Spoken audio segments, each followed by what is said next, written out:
Stephanie Gilmore just getting her 8th world title as she holds that record to herself. The energy that Steph's feeling right now after a big accomplishment. We'll have more time to spend with her in a moment, but we're finally getting title match heat number 2 started. Filipe Toledo, clean frontside arc. Deep off the bottom, there's the vert. Using that open face well. Tracking through another roundhouse cutback. So clean he's keeping the rail on all of these turns. Whoa, what a flare at the end, but he didn't make it again. Over-rotated almost, yeah. He also, a lot of times he corks him out so hard. Look how clean the rail was right there. That was a bumpy section. And then here, gets his tail up above it. And then here, look at how bumpy that wave is. There's no clean arc. And he made it. He forced his way through it.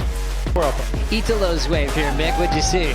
Yeah, look, he just aimed for that ramp and went for it and just... Coming in at seed number 5, all the way to the title, getting past some of the best in the world today, the best, all the way to her title. Back to action, aggressive start from Filipe Toledo. Quick whip in the pocket. Pushes so hard through those forehand carves. I felt like he released him to the world when he won Snapper back in 2015 in a similar size condition. They got that confidence that I could go and compete in those waves against the best, but... This is a really good wave. This is a nice and clean wave with a long wall. It looks like it's going to link up all the way. If it stands up here for him, he could be looking at a big number ahead. So the board, it tends to kind of slide out and not drive. And that's kind of the point I was making earlier. It looks like it's really fast and sharp and precise, but it doesn't have a lot of drive to it. So I was wondering how that would play out. It's good in those little pockets there, though. Look at the turns he can fit in a tight little space. As we see him throw the tail into reverse, Italo Ferreira, well, just had a one. Back to that in a moment because Filipe is stepping into motion. Clean. Big frontside hook. He'll climb the next section. Nice and hollow under that board. There's that layback dagger. A lot of variety once again. Frames it perfectly for the finish as he'll stare down the entire beach, Mick. That was good. Blows under his feet and pops him back up on the water. Like every time he comes out of a turn, his board's clean, so he can just keep flowing into that next turn. I like that climb he did there too.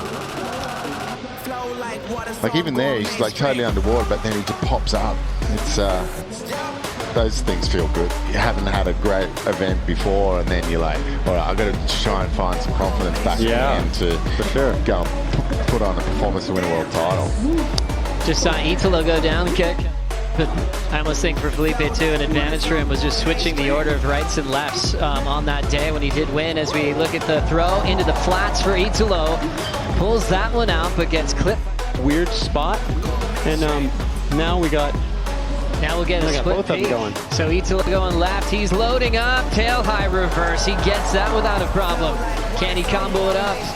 Front side wrap, still a bit of wave left on the lowers left. Nice searing carve. Italo wants another big punt. Stomps the reverse again on the finish. Great read. Bit more emotion. His celebrations earlier was kind of quieting people down, but now he's trying to get the energy behind him. Felt like he didn't try to run away with variety and just stuck to that real cool looking carve. This was the left, Kelly. Super crazy inverted, like corked out air. Funny little carve there, and let's see how he finishes it. There's a little pocket of energy, and then you know, he flips it around. Just sheer will made that. This was the split, Mick. What'd you see here? I'll let you commentate it, mate. The carve down to start, and then went right back to the lip. How'd you like that one, Mick? Yeah, mate. He's been on point all day. He's just going through. Like, even though there's foam on this space, he's just flying through it. We are adding to the Brazilian dynasty today. 2013, this man was a rookie on tour. He's gone through heartbreak. He's gone through some pretty down times. It's the year of Filipe Toledo in 2022. Your champion of the Rip-Curl-WSL Finals and your 2022 World Champ. Absolutely incredible. Congratulations to Filipe. I'm so happy for him. He didn't make the Olympic team. Can you imagine? The best small wave surfer on the